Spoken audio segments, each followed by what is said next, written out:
What if the worst thing about traveling through time isn't where you go, but what you bring back with you? We've all fantasized about glimpsing the future or walking through the past. But what happens when the experience doesn't fade? What happens when every moment you witnessed stays with you, crystal clear, impossible to forget, haunting you every single day for the rest of your life? The people in these cases didn't go insane. In some ways, that might have been easier. Instead, they returned with perfect recall of events that never happened, places that don't exist, and futures that may still be waiting. 10 documented accounts of time travelers who can never forget what they saw, and what they remember will disturb you. Let's begin. Number 10. The Bangkok Businessman. This case involves a man who claims he lived an entire lifetime in the future and remembers every single day of it with perfect clarity. Imagine you're a successful import-export businessman in Bangkok, Thailand. The year is 2019. You're 38 years old, married, with 2 children. Life is normal, predictable, comfortable. Then one morning, you wake up and you're 85 years old. Not confused, not disoriented. You simply remember 47 years of life that haven't happened yet. You remember your wife's funeral. You remember your children growing old. You remember the names of your grandchildren who haven't been born. And you remember exactly how the world changes in ways that terrify you. That's what happened to Somchai Prasad. And unlike other time travel cases, his memories haven't faded. They've become sharper. Somchai was driving to work on an ordinary Tuesday morning when traffic suddenly stopped on the Ratchadavisek Expressway. He remembers checking his phone, reading an email, and then experiencing what he describes as a complete disconnection from his own body.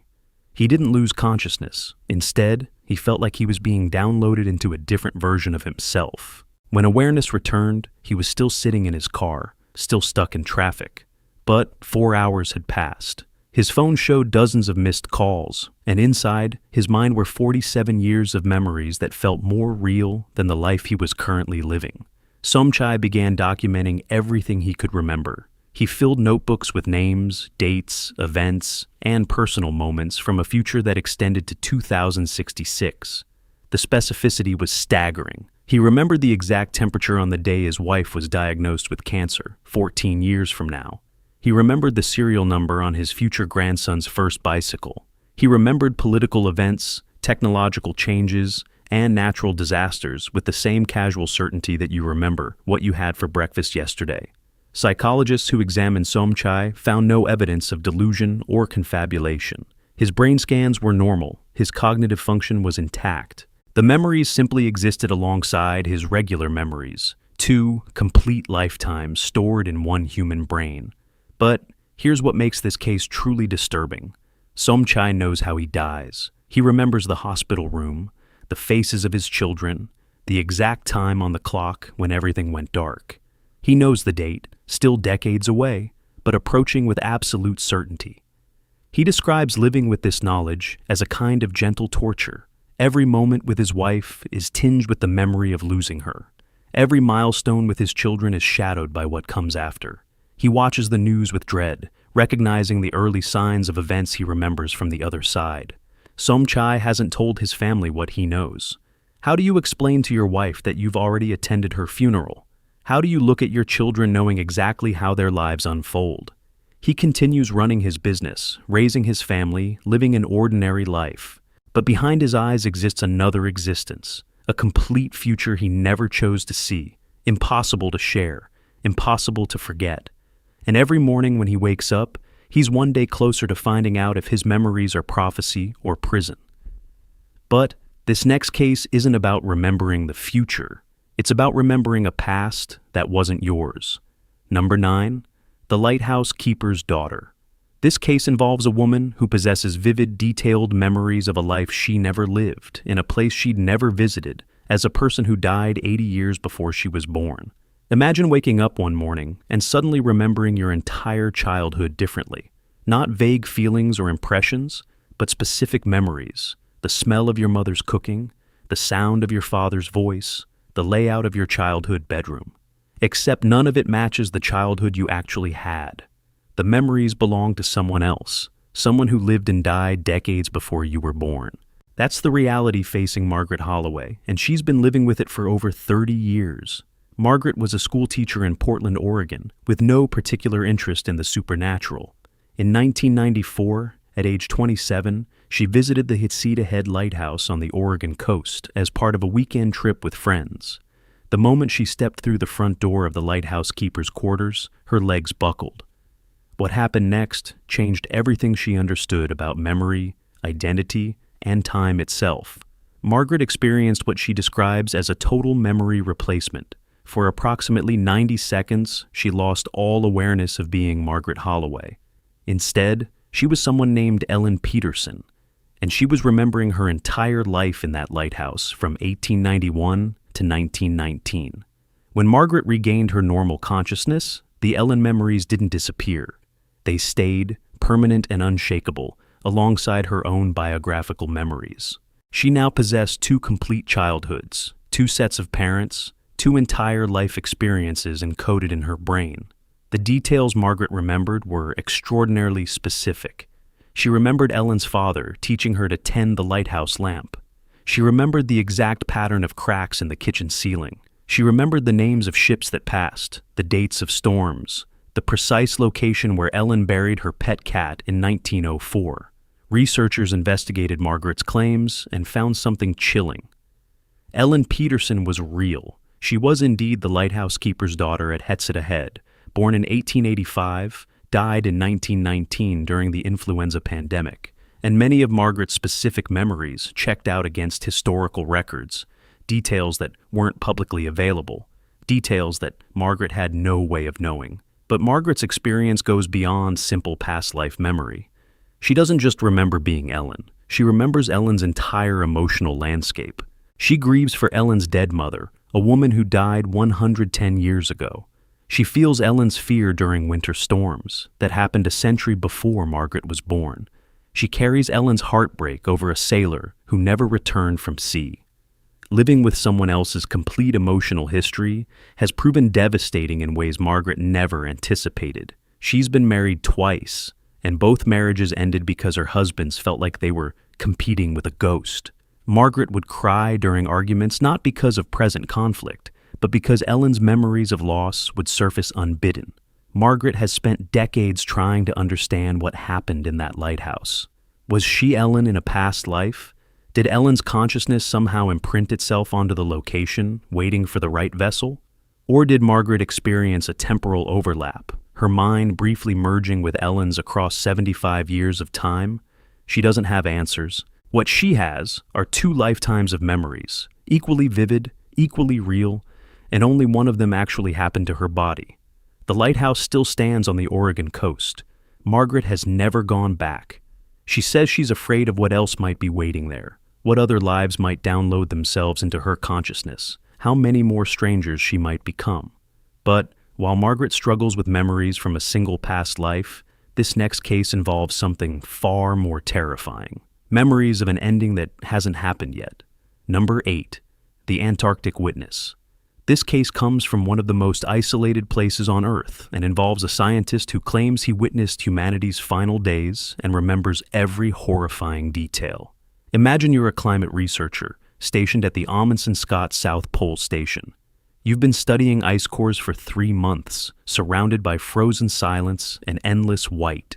Then one night you walk outside during a routine check, the aurora australis dancing overhead, and suddenly you're not in Antarctica anymore. You're standing in the ruins of a city you don't recognize, watching the last humans die, and you understand with absolute certainty that you're witnessing the end of everything. That's what Dr. Victor Kowalski experienced in February 2017, and what he remembers has made it impossible for him to look at the world the same way again.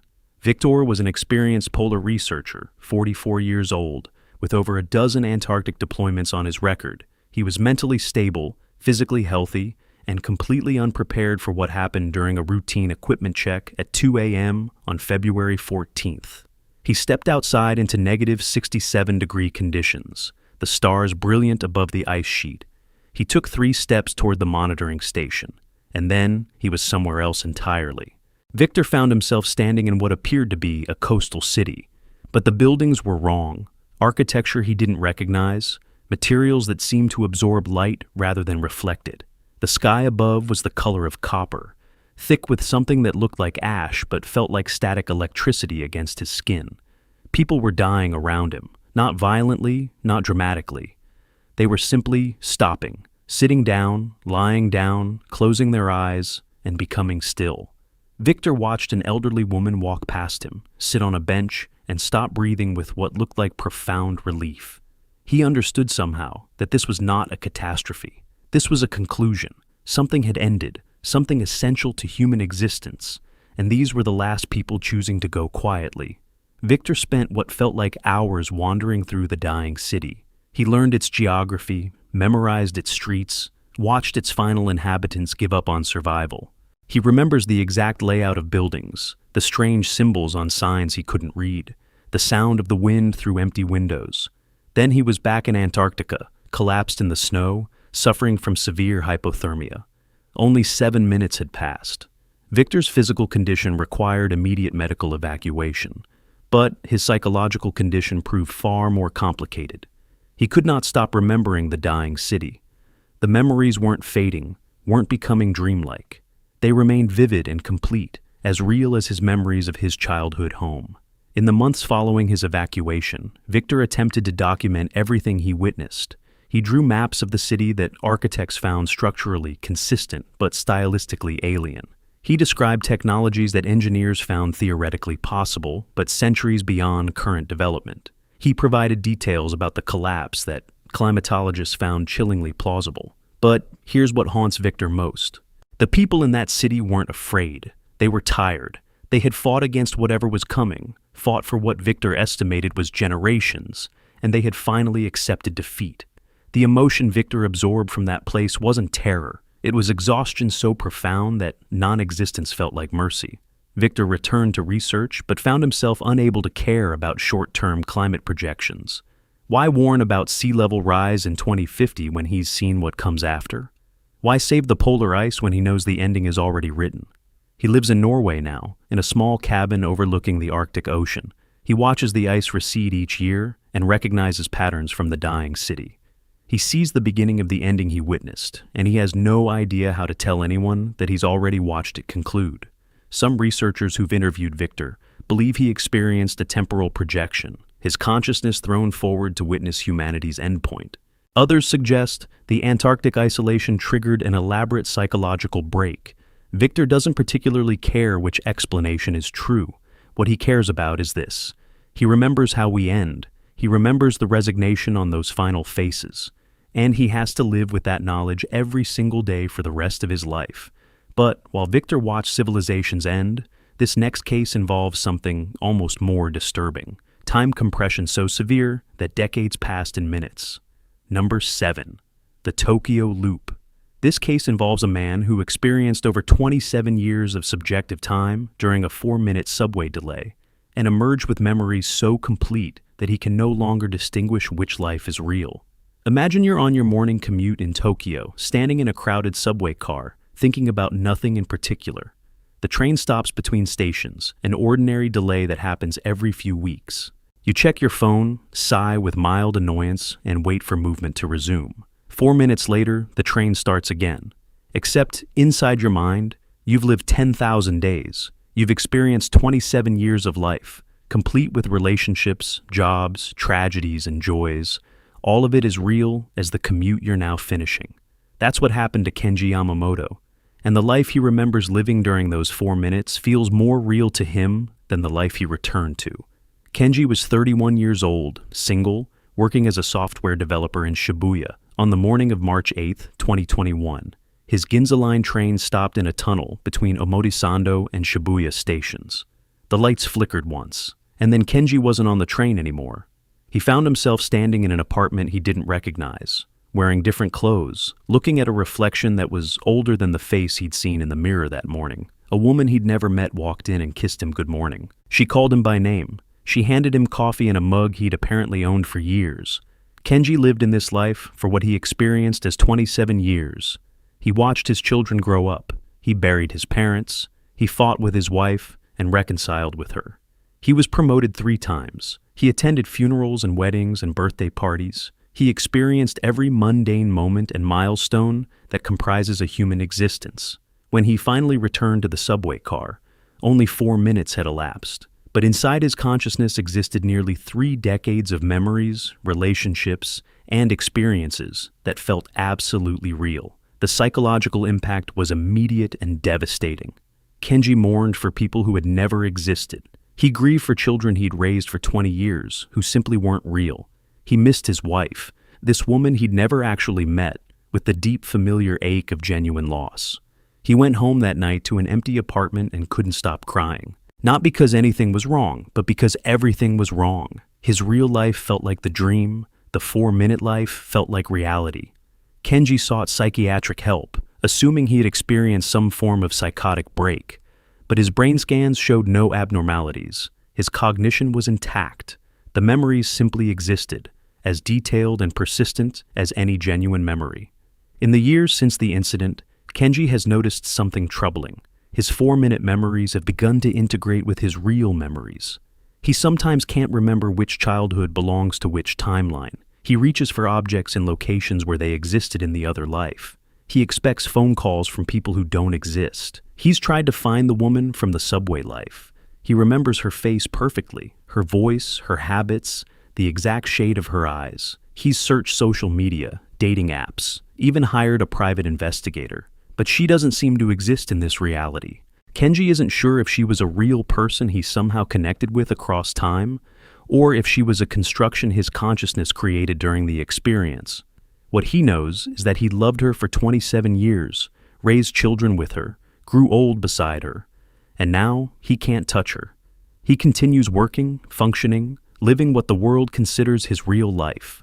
But every night before sleep, he closes his eyes and runs through the memories of the life he lost, the children who were never born, the wife who was never real. And every morning when he wakes up, part of him hopes the subway will stop again, that the lights will flicker, that he'll find his way back to a life that lasted only 4 minutes but felt like forever. But while Kenji struggles to let go of a life that may never have existed, this next case involves memories that keep proving themselves true in terrifying ways. Number 6. The Liverpool Echo. This case involves a woman whose memories of a Victorian-era life have been verified so thoroughly that historians can no longer explain them as coincidence. Imagine growing up with 2 sets of memories, one belonging to you, one belonging to someone who lived and died a century before you were born.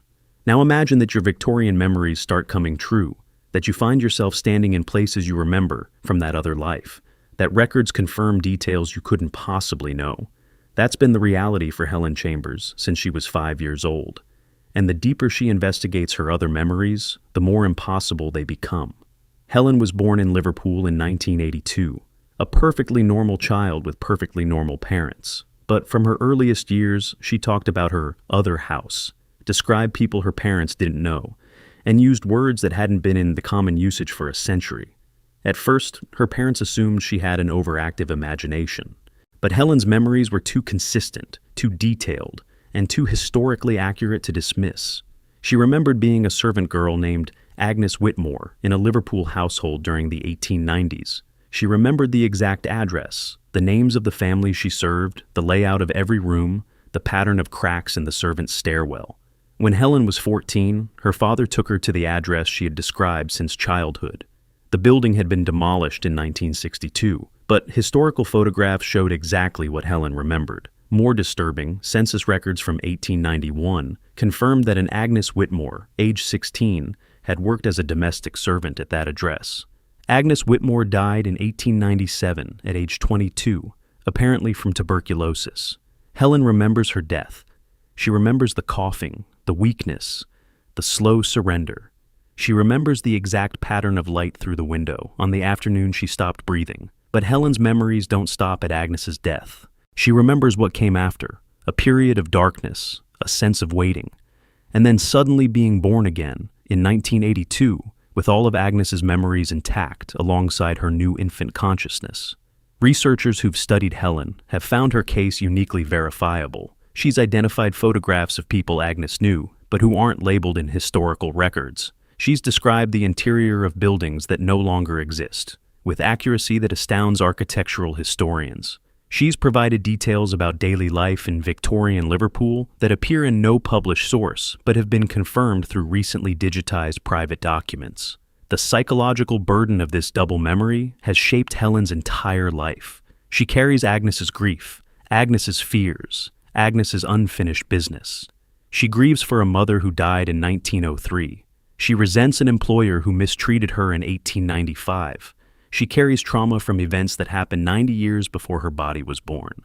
Helen has tried therapy, hypnosis, and various treatments designed to help her let go of Agnes. Nothing works. The memories are too fundamental, too encoded in her consciousness. Asking Helen to forget Agnes is like asking her to forget her own childhood. She works now as a historical researcher, using her unusual gift to help verify details of Victorian-era documents. It's the only way she's found to make peace with her double existence, to turn Agnes's memories into something useful rather than just painful. But Helen knows something that terrifies her. If Agnes's consciousness could persist through death and implant itself in Helen's infant mind, whose consciousness might Helen be carrying forward? Whose memories will she download into some future child? And is she Helen with Agnes's memories? Or is she Agnes in Helen's body, still waiting, still remembering, still unable to let go? But while Helen struggles with memories of a single past life, this next case involves something far stranger. A man whose present moment exists in two different centuries simultaneously. Number 5, the Mojave pilot. This case comes from the American Southwest and involves a test pilot who claims he's been landing the same aircraft in two different time periods for over 8 years. Imagine you're an experienced pilot conducting a routine test flight over the Mojave Desert. You've flown this route hundreds of times. You know every landmark, every wind pattern, every approach vector. Then during a standard landing sequence, you touch down on a runway that doesn't exist yet, in a facility that won't be built for another 50 years. And the people waiting for you speak English, but use words you don't recognize. That's what first happened to Captain James Morrison in 2016. And it keeps happening. Every single time he flies. James was a commercial pilot who transitioned to aerospace testing after 25 years with a major airline. At 52, he was one of the most experienced pilots in the Mojave facility, known for his precise handling and unshakable calm. Nothing in his history suggested psychological instability. On September 3, 2016, James was conducting a final approach test for a new avionics system. Everything was normal until approximately 200 feet above the runway. At that moment, the desert landscape below him changed. The familiar Mojave test facility vanished. In its place was a larger complex, more buildings, different architecture, runway configurations that didn't match his charts. James's training kicked in, and he executed a perfect landing on a runway that shouldn't have existed. When his wheels touched down, he found himself surrounded by people in uniforms he didn't recognize, speaking English but asking questions using unfamiliar terminology. They seemed to know him. They called him by name. They mentioned his previous flights as if he'd been landing there for years. James spent what felt like several hours in this other facility before finding himself back in his own aircraft, on his own runway, with mission control asking why his radio had been silent for 47 seconds. Since that first incident, James has experienced the phenomenon on virtually every flight. Each time he lands, there's a moment of uncertainty where he doesn't know which runway he'll find, which version of reality will be waiting for him. Sometimes he lands in his own time. Sometimes he lands in what he's come to call the forward facility, a version of the Mojave complex that appears to exist roughly 50 years in the future. He's learned to navigate both realities. He knows the personnel in the forward facility by name now. He's learned their terminology. He's even been briefed on missions that haven't been conceived yet in his home timeline.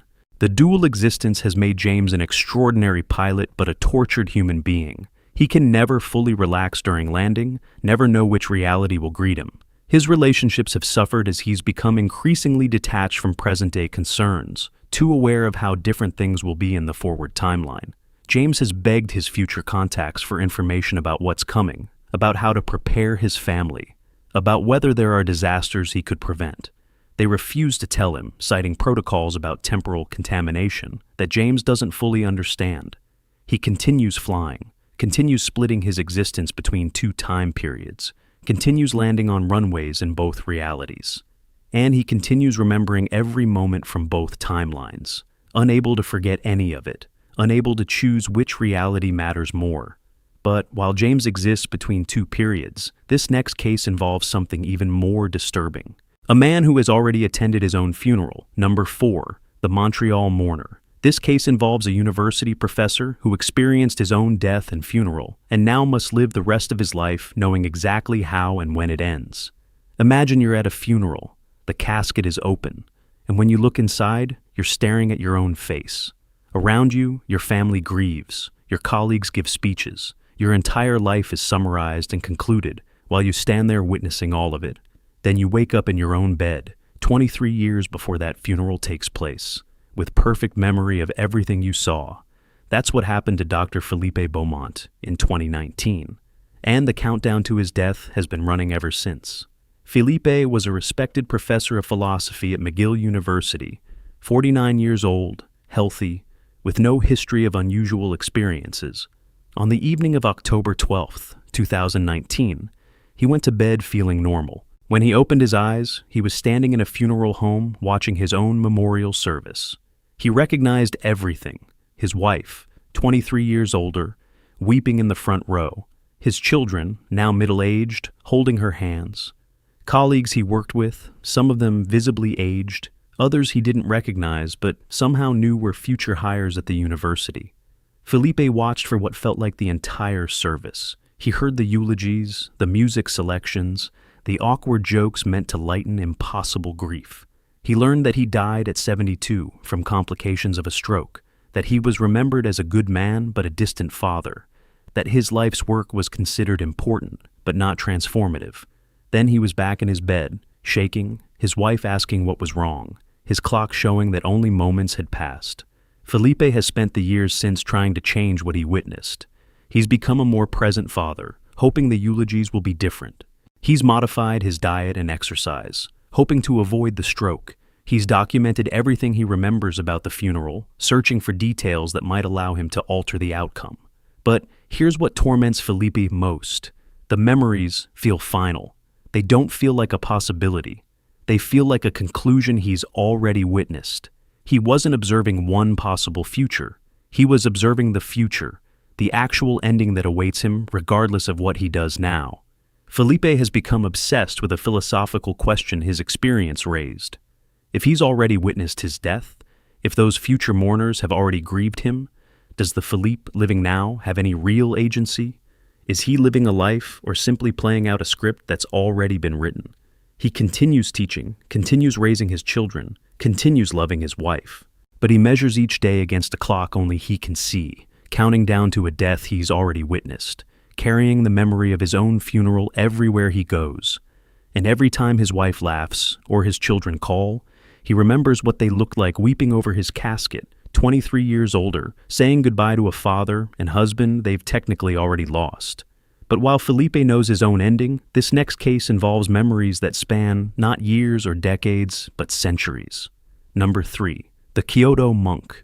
This case comes from Japan and involves a Buddhist monk who claims to possess continuous memory spanning 800 years, remembering every single day since the Kamakura period. Imagine waking up each morning with perfect recall of not just yesterday, but every day for the past 8 centuries. You remember feudal lords and samurai. You remember temples being built, destroyed, and rebuilt. You remember plagues, earthquakes, wars, and technological revolutions, all of it stored in your consciousness, none of it fading, none of it becoming dreamlike. That's the burden carried by Master Endo, though he insists that burden is the wrong word. What others see as torment, he's come to understand as simply existence. Master Endo is officially 87 years old, having been born in 1939 according to government records. But his memories extend to approximately 1226, a continuous unbroken stream of consciousness spanning what he calculates as over 292,000 days. He remembers being different people across those centuries, not reincarnation in the traditional sense, but a continuous awareness that has inhabited multiple bodies, retaining all memories from each lifetime. He remembers dying multiple times and the strange period of transition before awakening in a new infant consciousness, all previous memories intact. The temple where he serves has records of every senior monk since its founding in 1195. Master Endo can describe each of them with first-hand knowledge because he was present for their tenures. He knows which abbots were kind and which were cruel. He knows secrets that were never written down. He knows where bodies are buried, literally from a conflict in 1467 that local records don't mention. Researchers who've tested his historical knowledge have found it devastatingly accurate. He's identified forgeries in museum collections by recognizing that the artifacts don't match his memories of the originals. He's corrected scholarly translations of medieval texts by recalling how the language was actually spoken. He's described the private habits of historical figures with a specificity that suggests eyewitness experience. But Master Endo's greatest burden isn't the volume of memories. It's the weight of watching everything he loves die repeatedly across centuries. He's loved dozens of people across his extended existence, friends, family members, romantic partners, all of them eventually aging and dying while his consciousness continues forward. He remembers each loss perfectly. The grief never fades, never softens. 8 centuries of accumulated loss sits in his consciousness, as fresh as if it happened yesterday. Master Endo no longer forms close attachments. The cost is simply too high. He interacts with students and visitors with warmth, but maintains careful distance, knowing that they too will die, while he continues remembering. He speaks of his condition not as a gift, but as an education. He's had 8 centuries to study human nature, to observe patterns across generations, to understand the cyclical nature of human triumph and failure. He's watched empires rise and fall. He's seen technologies transform society and then become obsolete. He's observed the same human conflicts repeat across centuries, wearing different costumes but following identical scripts. When asked if he wants the memories to stop, Master Endo pauses for a long time. Then he says something that stays with everyone who hears it. He says forgetting would mean abandoning everyone he's ever loved. Their existence survives only in his memory. If he forgets, they truly disappear. So, he continues remembering, continues carrying 800 years of accumulated life, continues waking each morning to add another day to a consciousness that has already experienced nearly 300,000 of them. But, while Master Endo's memories stretch backwards across centuries, this next case involves something different. A woman whose memories of the future keep coming true. Number 2. The Prague Painter. This case involves an artist who paints scenes from the future with such accuracy that galleries have stopped displaying her work, afraid of what seeing her predictions might do to viewers. Imagine you're an artist whose creative visions aren't imaginary. Every scene you paint eventually happens, not metaphorically, not symbolically. The actual events depicted in your paintings occur in the real world, sometimes days later, sometimes years. You've painted disasters before they strike, deaths before they occur, and joys before they happen, and you remember all of it before you ever touch brush to canvas. That's the reality facing Elena Dvorak, and what she remembers has made her both invaluable and terrifying. Elena was a promising art student in Prague when her abilities first manifested in 2008. She was painting a street scene of Old Town Square, working from memory and imagination, when she included a detail that hadn't happened yet. A specific car, a specific collision, a specific victim on a specific day. 3 weeks later, the accident she'd painted occurred exactly as depicted. Same car, same angle, same horrifying result. When police reviewed security footage, the scene matched Elena's painting with impossible precision. Elena assumed it was coincidence until it happened again, and again, and again. Every painting she created eventually manifested in reality. She wasn't predicting the future through analysis or intuition. She was remembering the future and painting her memories. The psychological weight of this ability has proven devastating. Elena knows which of her friends will die young because she's already painted their funerals. She knows which relationships will fail because she's already painted the empty apartments. She knows about tragedies she can't prevent and joys she can't accelerate. She tried to stop painting. The memories didn't stop. They accumulated, demanding to be expressed, creating pressure that became physically painful until she transferred them to canvas. She tried painting only positive scenes, hoping to influence the future toward better outcomes. It didn't work. The future she remembered remained unchanged regardless of what she chose to depict. She could paint disasters she'd rather not see, or she could suffer the pressure of suppressed memories. There was no third option. Elena has painted over 3,000 works since 2008. Approximately 2,400 of them have already come true. The remaining 600 haven't happened yet, but Elena knows they will. She remembers them as clearly as her own childhood. Some of those remaining paintings show personal events, moments from her own future that she approaches with strange calm, but others show larger events, scenes of crowds, of cities, of moments that clearly affect many people. She won't discuss the contents of these paintings. She says the knowledge would do more harm than good. Art collectors have offered enormous sums for Elena's unpainted memories, for commissioned works depicting specific futures they want to see. She refuses every offer. The futures she remembers aren't requests, they're statements. And she's learned that showing people their own endings rarely helps them. She lives quietly in Prague now, painting in a studio she rarely allows visitors to enter. The walls are covered with futures that haven't arrived yet, memories she can't forget, events approaching with the certainty of sunrise. And every day she adds new memories to the collection, more futures she's already witnessed, more endings she's powerless to change. But all these cases, as disturbing as they are, can't prepare you for the final entry. This case involves something that breaks the very concept of individual identity. Number 1. The man who remembers everything. This is the most disturbing case we've covered, and it challenges the very nature of what it means to be a single person with a single set of memories. Imagine you remember being born, not as one infant in one hospital, but as thousands of infants across thousands of hospitals, across thousands of years, in every part of the world. You remember every life. You remember being a farmer in ancient Egypt and a programmer in modern Tokyo. You remember being a child dying of plague in medieval Europe and an astronaut watching Earth from orbit. You remember being everyone, all at once, forever. That's the incomprehensible reality facing a man who calls himself simply John. And what he carries has made him question whether individual human consciousness exists at all.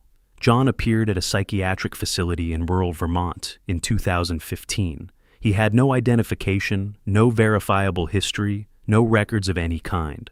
He appeared to be approximately 35 years old, physically healthy, and completely unable to explain who he was in any conventional sense. When asked his name, he said he'd had thousands of names. When asked his birth date, he described thousands of births. When asked about his family, he began listing parents across centuries and continents until staff stopped him out of exhaustion. John claims to possess simultaneous memory of every human life that has ever been lived, not sequential reincarnation, simultaneous existence. He remembers being all of humanity at once, each individual consciousness a single note in a vast chord he experiences as one continuous sound. Psychologists assumed severe dissociative disorder until they began testing his claimed memories. He described obscure historical events that only specialists knew. He provided details about daily life and civilizations that archaeology has barely uncovered. He spoke languages that linguistics professors couldn't identify, but later traced to extinct cultures. The sheer volume of his memories defies comprehension. He doesn't just remember being historical figures. He remembers being the unnamed servants who cleaned their chambers. He remembers being the children who died before they could make history. He remembers being the ordinary people whose lives were never recorded. When asked how he functions with billions of simultaneous memories, John explains that individual lives feel like momentary flickers in an enormous fire. He experiences them all, but attention moves between them constantly, never resting on any single identity for long. The existential implications of John's condition have made him both a subject of intense study and a source of profound unease. If his memories are genuine, what does that mean for individual consciousness? Are we separate beings? Or are we all expressions of one vast awareness, briefly forgetting its true nature? John doesn't seem troubled by the question. He says individuality is a useful illusion, a way for the whole to experience itself in manageable pieces. Each human life is complete in itself, meaningful in itself, even if it's ultimately part of something larger. But what troubles researchers is this: John remembers futures. He remembers lives that haven't been lived yet, consciousnesses that will emerge in coming centuries, experiences that humanity will have long after everyone currently alive is gone. He remembers how individual stories end. He knows which children currently alive will become historical figures, and which will remain anonymous. He knows the rough shape of centuries to come, the broad strokes of humanity's trajectory toward whatever awaits us. He won't share specifics. He says human consciousness functions best when it doesn't know its own ending, when each life feels open and undetermined, even if it isn't. He offers comfort rather than prophecy, presence rather than prediction. John still lives at the Vermont facility, by choice now, rather than necessity. He spends his days in conversation with staff and patients, offering what he calls perspective, a reminder that every moment of suffering is temporary, that every joy matters, that every single human life is both infinitely precious and part of something even larger. He remembers being you. He remembers reading this, right now, feeling whatever you're feeling. He's experienced this moment from inside your consciousness, alongside billions of others, all of it, part of his endless simultaneous memory. And somewhere in that vast ocean of remembered existence, he also remembers what comes next for you. The choices you'll make, the paths you'll take, the moment your individual flicker finally merges back into the fire. He says that moment isn't something to fear. He's experienced it countless times, from countless perspectives. The ending of each life is simply the continuation of all life. Awareness returning to awareness, the whole remembering itself. But until then, you're here. You're individual. You're forgetting just enough to make this moment feel real. John remembers everything, and somehow, despite carrying the weight of every human experience, he still smiles. 10 travelers who glimpsed beyond the boundaries of normal time. 10 individuals whose memories became prisons or perhaps gifts. Each one touched something the human mind was never designed to contain, and none of them can ever let go of what they witnessed. Maybe memory is more flexible than we think. Maybe consciousness isn't locked to individual bodies or single timelines. Or maybe the boundaries between past, present, and future are thinner than we imagine, waiting for the right moment to dissolve. The question isn't whether time travel is possible. The question is whether we could bear what it reveals. These 10 people found out. Sleep well.